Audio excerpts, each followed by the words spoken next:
राधा राधा दोस्तों। आज हम सीजी टेट के प्रीवियस ईयर के क्वेश्चन पेपर 2024 के पेपर 1 में सीडीडीपी सब्जेक्ट का एनालिसिस करेंगे कि उसमें क्या आंसर की लिया गया है और क्यों लिया गया है। तो आप मेरे अगर चैनल पे नए हो तो चैनल को सब्सक्राइब और वीडियो को लाइक कर दो, ताकि ऐसे वीडियोस और भी मैं डालूं तो आप तक सबसे पहले पहुंचे और आपकी हेल्प हो सके। तो देखिए, सबसे पहला क्वेश्चन पूछा गया है कि किसने कहा था कि किशोरावस्था बड़े संघर्ष, तनाव, तूफान तथा विरोध की अवस्था है। तो दोस्तों, इसको कहा था स्टैनले हॉल ने। इस उम्र में बच्चे खुद को समझने की कोशिश करते हैं कि मैं कौन हूँ, मेरा भविष्य क्या होगा और मेरा अस्तित्व क्या है, आगे मैं क्या बनने वाला हूँ। तो ये बड़े तनाव और तूफान की अवस्था होती है। तो यह कहा था स्टैनले हॉल ने। उसके बाद हम लोग दूसरा देखते हैं कि संज्ञानात्मक विकास की पूर्व संक्रियात्मक अवस्था की अवधि। दोस्तों, संज्ञानात्मक विकास की पूर्व संक्रियात्मक अवस्था की अवधि है 7 से 11 वर्ष। उसके बाद तीसरा देखते हैं, तर्क, जिज्ञासा, निरीक्षण शक्ति का विकास किस आयु में होता है। तो दोस्तों, इसको व्यापम ने 3 आंसर लिया है, 7 वर्ष, 9 वर्ष और 11 वर्ष। 6 वर्ष को छोड़ दिया है, बाकी तीनों को आंसर लिया था। तीनों में आप जो भी टिक करते वो सही होता।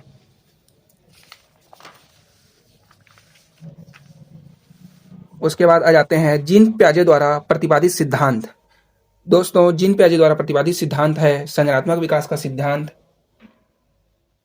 इस सिद्धांत में जीन प्याजे ने बच्चे के सोचने समझने और तर्क करने की क्षमता को बतलाया है। और पांचवा देखते हैं, यह कथन किसका है। शेषावस्था में सीखने की सीमा और तीव्रता विकास की और किसी अवस्था की तुलना में बहुत अधिक होता है। यह किसने कहा है। तो यह कहा है वाटसन ने। और उसके बाद छठवां देखते हैं, किशोरावस्था में विकास प्रक्रिया में शामिल नहीं है। दोस्तों, भाषा विकास किशोरावस्था की विकास प्रक्रिया में शामिल नहीं है, क्योंकि 6 प्रकार की प्रक्रिया शामिल है। पहला है शारीरिक विकास, दूसरा है यौन विकास, तीसरा है बौद्धिक विकास, चौथा है भावनात्मक विकास, पांचवा है सामाजिक विकास और छठवां है नैतिक विकास। तो इसमें भाषा विकास नहीं आएगा। उसके बाद है बालक का विकास प्रारंभ होता है। दोस्तों, बालक का विकास का प्रारंभ गर्भावस्था में ही हो जाता है। गर्भावस्था में उनकी मूल संरचना गर्भ में ही बन चुकी होती है। और दोस्तों, उसके बाद 8वां है व्यक्तिगत मनोविज्ञान का जन्मदाता कौन है। तो दोस्तों, व्यक्तिगत मनोविज्ञान का जन्मदाता एडलर है। और हर व्यक्ति अपनी हीनता, इन्फीरियोरिटी को कम करने के लिए प्रयास करता है। उनका मानना था कि व्यक्तिगत का विकास सामाजिक वातावरण और जीवन लक्ष्यों से होता है। दोस्तों, अब 9वां क्वेश्चन देखते हैं, विकास के परिणाम स्वरूप व्यक्ति में नवीन विशेषताएं और नवीन योग्यताएं प्रकट होती है। यह कथन किसने दिया है। तो यह कथन दिया है हरलॉक ने। और उसके बाद देखते हैं कौन सी प्रक्षेपित विधि नहीं है। तो दोस्तों, स्टैनफोर्ड बिना परीक्षण प्रक्षेपित विधि नहीं है। क्यों। प्रक्षेपित विधि जो होती है वह व्यक्ति के अवचेतन विचार, अनकॉन्शियस थॉट, भावना और इच्छाओं को उजागर करने के लिए होती है। उसके बाद 11वां देखते हैं, सामाजिक तत्व में शामिल है केवल एक को छोड़कर। तो दोस्तों, सामाजिक तत्व में आता है पारिवारिक संबंध, पड़ोस, लोगों का व्यवहार। जो नहीं आता वह है जन्मक्रम, क्योंकि यह प्राकृतिक प्रक्रिया है जो चलते रहती है। उसके बाद आ जाते हैं 12वां क्वेश्चन, संवेदी क्रियात्मक खेल किस अवस्था का है। तो दोस्तों, संवेदी क्रियात्मक खेल यह है शेषावस्था का, क्योंकि इस अवस्था में बच्चा इंद्रियां और शारीरिक क्रियाओं के माध्यम से दुनिया को समझता है। उसके बाद 13वां नंबर पे आ जाते हैं, परिमाणात्मक और गुणात्मक पक्ष सम्मिलित रहते हैं। दोस्तों, क्वालिटेटिव और क्वांटिटेटिव दोनों सम्मिलित रहते हैं विकास में। और विकास एक सतत प्रक्रिया है। शारीरिक वृद्धि पर प्रभाव डालने वाली ग्रंथि है। दोस्तों, ये है पीट्रेटरी ग्रंथि, जो शारीरिक वृद्धि पर प्रभाव डालने वाली ग्रंथि है। उसके बाद है 15वां में देखते हैं, जीन प्याजे के अनुसार सीखने के लिए निम्नलिखित में से क्या आवश्यक है। दोस्तों, जीन प्याजे के अनुसार उन्होंने बच्चों को एक एक्टिव लर्नर बताया है और उन्होंने कंस्ट्रक्टिव थ्योरी, निर्माणवादी सिद्धांत को दिया है। तो इस हिसाब से शिक्षार्थी द्वारा पर्यावरण की सक्रिय खोज, क्योंकि बच्चा जहां एक्टिव होता है वहां जीन प्याजे होता है। तो जीन प्याजे के लिए सक्रिय जहां पे दिखेगा आप वहां पे जीन प्याजे डाल देना, वो सही हो जाता है। एक्टिव लर्नर है क्योंकि बच्चे उनके हिसाब से। उसके बाद 16वां क्वेश्चन देखते हैं, बच्चे सक्रिय रूप से दुनिया के बारे में अपनी समझ का निर्माण करते हैं। यह कथन किसने दिया है। दोस्तों, यह कथन दिया है प्याजे ने।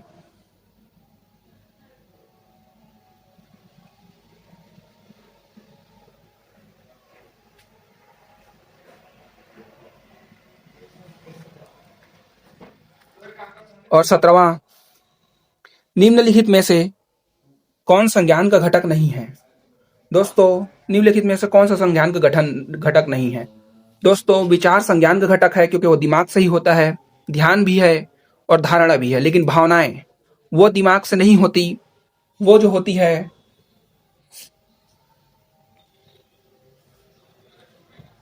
बल्कि ये जो है संज्ञानात्मक पहलू है जो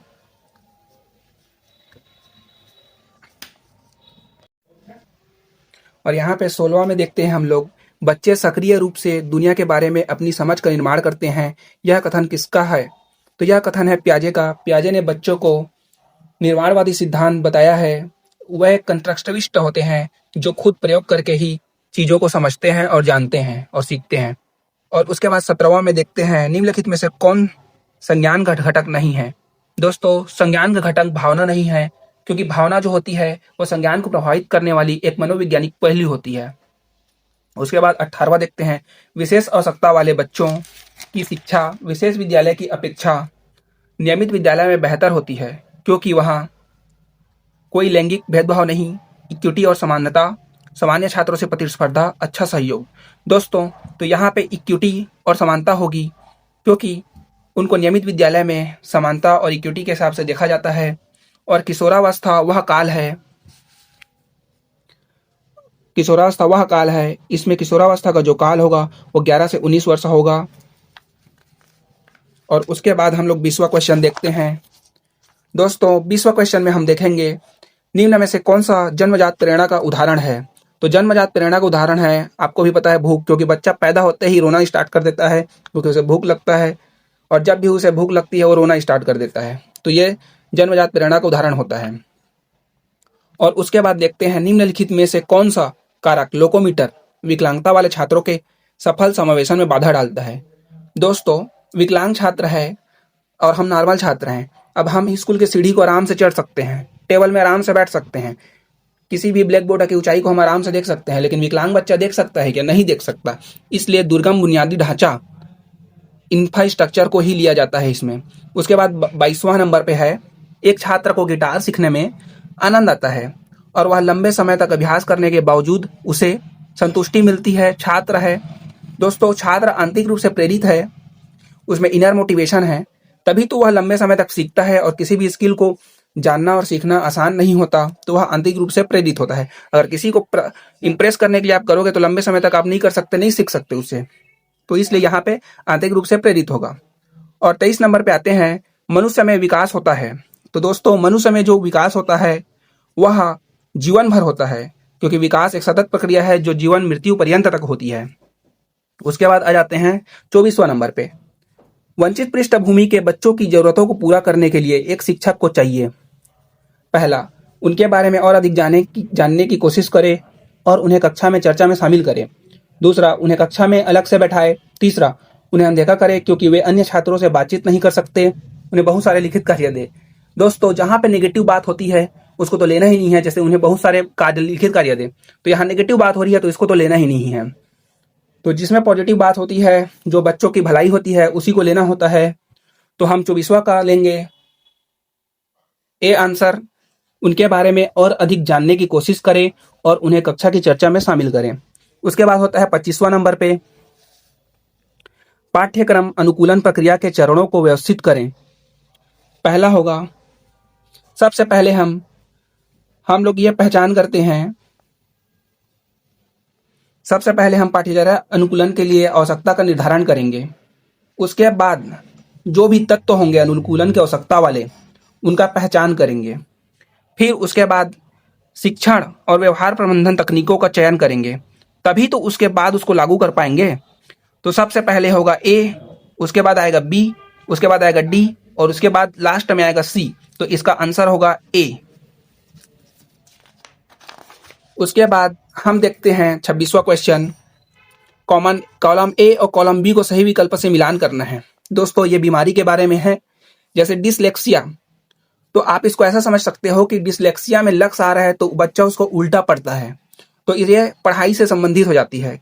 तो आप उसको डिसलेक्सिया को पढ़ने और भाषा की कठिनाई से रिलेट करके आप इस ऑप्शन को लगाओगे और उसके बाद डिस्ग्राफिया।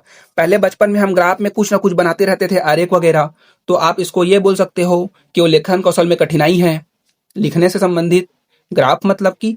और डिसकैलकुलिया मतलब कैलकुलेशन से संबंधित है, जैसे कि अंकगणितीय कौशल में कठिनाई ले लोगे। और उसके बाद डिसर्थ्रिया, इसको आप बोलने की क्षमता में कठिनाई को लेंगे।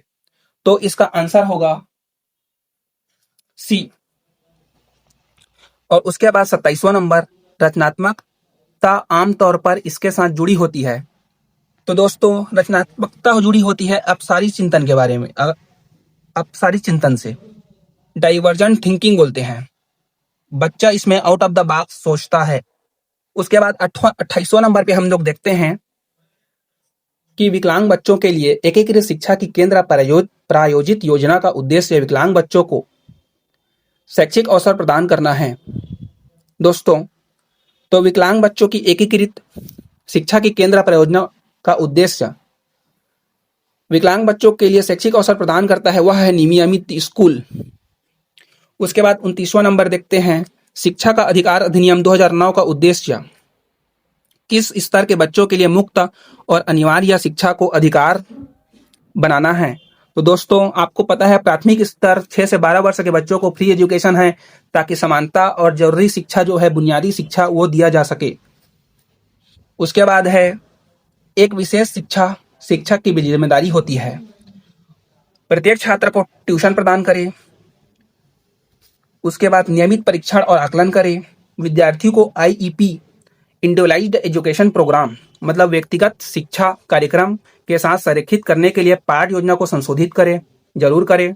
सभी छात्रों के साथ समान व्यवहार करे, ये नहीं आएगा, बाकी तीनों आएंगे। प्रत्येक छात्र को ट्यूशन प्रदान करे, नियमित परीक्षण और आकलन करे, विद्यार्थियों को व्यक्तिगत शिक्षा कार्यक्रम के साथ संरेखित करे और पाठ योजना में संशोधित करे। तो ये तीनों आएंगे ABC। और ये सभी छात्रों के साथ समान व्यवहार करे, ये उतना जरूरी नहीं है। एक विशेष शिक्षक की जिम्मेदारी 3 प्रमुख रूप से होती है, तो तीनों आती है। दोस्तों वीडियो को लाइक करना और चैनल को सब्सक्राइब कर देना, क्योंकि आगे CGTET के लिए और मैं वीडियोस डालते रहूंगा, जिससे आपकी तैयारी में काफ़ी सारी सहायता हो सकती है। तो मेरे चैनल से जुड़े रहिए और मेरे चैनल में वीडियो को नोटिफिकेशन सबसे पहले आप तक आए, तो चैनल को सब्सक्राइब कर लीजिए। राधा राधा, धन्यवाद।